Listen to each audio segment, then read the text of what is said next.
I survived a natural disaster. That's right, I'm a victim. Feel sorry for me. No, but seriously, we just had Cyclone Alfred. It was like a Category 2 cyclone. It was a spot of wind and rain. Okay, it was a little bit more than a spot of wind and rain. A few roofs got blown off, a heap of trees came down. There was a shitload of flooding. Luckily, we live on a hill, so we didn't get any flooding, apart from a little bit near our front door. But I just siphoned that shit off down the hill like fucking MacGyver. Let the poor down the hill worry about it. So that's what I've been doing. That's why there's been no videos. Well, actually, it started last week. It was my birthday on Monday, and I came down with a slight case of diverticulitis, which if you don't know what that is, it's like really bad pains in the gut. I've had it before. Now, it wasn't a real bad case, but getting up on the roof, cleaning all the gutters and shit while you're feeling nauseous, that's a bit of an experience. And I think the government might have played this up much more than it needed to be. Like, it was bad. There were some really unlucky bastards. As I said, a few roofs lost, a lot of flooding, a lot of trees down. But apart from that, it was more days of doom and gloom. You know, stock up on food and water, be prepared to not have power for a week. Now, luckily, we didn't lose power, but like 3/4 of the Gold Coast did. I think the worst part of this natural disaster was being stuck inside with 3 females for 4 or 5 days. We had my niece stay. She lives in like a low-lying suburb, so we couldn't let her risk being flooded out.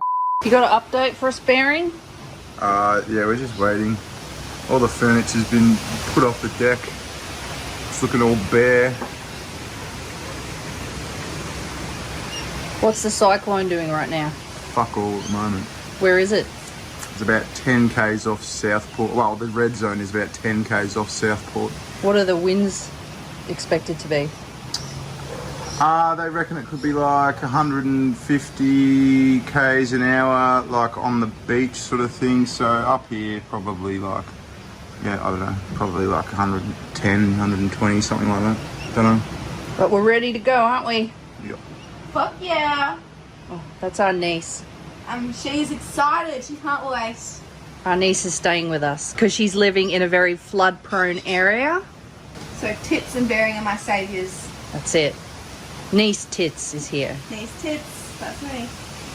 But seriously, I think the worst part is all the beach erosion. Like, apparently it's gonna take fucking years for the beaches to recover. The Gold Coast had some of the nicest beaches in Australia, and most of them are fucked. Now, this cyclone was a real fucking pain in the ass. It couldn't decide what it wanted to do. Like, it was hovering off the coast, it'd do a bit of a loop, it'd go, I'm gonna get you, you're all fucked. And then it would just like linger for a day. So after 3 or 4 days, it finally made landfall. And like I said, it wasn't that bad. This footage of our front yard was taken during the day after landfall, and this wasn't in the thickest bit of it, but you can see it's not exactly a gentle breeze. It wasn't anywhere near the tornado we had last year. I think it was like the Christmas in 2023. We had like a localized tornado go over our house. That was insane. So compared to that, this was like a walk in the park. We had Aussies doing all the usual Aussie shit, surfing the massive cyclone waves, sliding down mud hills, kayaking down drainage ditches, shit like that. The supermarkets are still bare. We love a good panic buy, Australians. But yeah, shit's starting to get back to normal. Everything fucking stinks. I think we had almost like half a year of rain in like a few days. So you can imagine how dewy and fucking muggy and shit it is. But yeah, I thought I'd just chuck this out. That's where I've been for the last few days or the last week. I've actually got to go to a funeral this afternoon, not cyclone related. Poor old Owen, my neighbour, he was like 93, 94. He just died. I met Owen back in 2020, I think. I was sitting here recording a video and I heard a massive loud fucking crash. And it was Owen driving through the front of his house. The poor old bastard dislocated his hip and slammed his foot down on the accelerator. And so I used to take him shopping. I'd change his light bulbs and help him around the house. I picked him up off the floor a few times when he'd had bad falls. But when I was away on holiday last year, he had a fall and couldn't reach his phone. Anyway, another neighbour found him. He'd been there for like 2 days. And he got sent off to hospital with like a bad case of dementia. He was one of those fiercely independent blokes that never wanted to go to a home. I mean, the guy was an ex-British Air Force officer. You know the type. So I'd visit him in hospital. The old fella loved Skittles, so I'd take him like chips and Skittles and shit. One of the last times I saw him, he thought there was a coup against him. He thought the nurses were like keeping him prisoner. And he said he was going to launch a massive investigation against the hospital and that he knew one of Australia's best private investigators, Alan DeGeneres. Yeah, he was starting to get real fucking loopy. But anyway, I think he's in a better place. I'm going to go pay my respects. And yeah, that's a long way of explaining. I'll be back. I'll see you real soon. I'm going going to have a couple of videos with tits out this week, and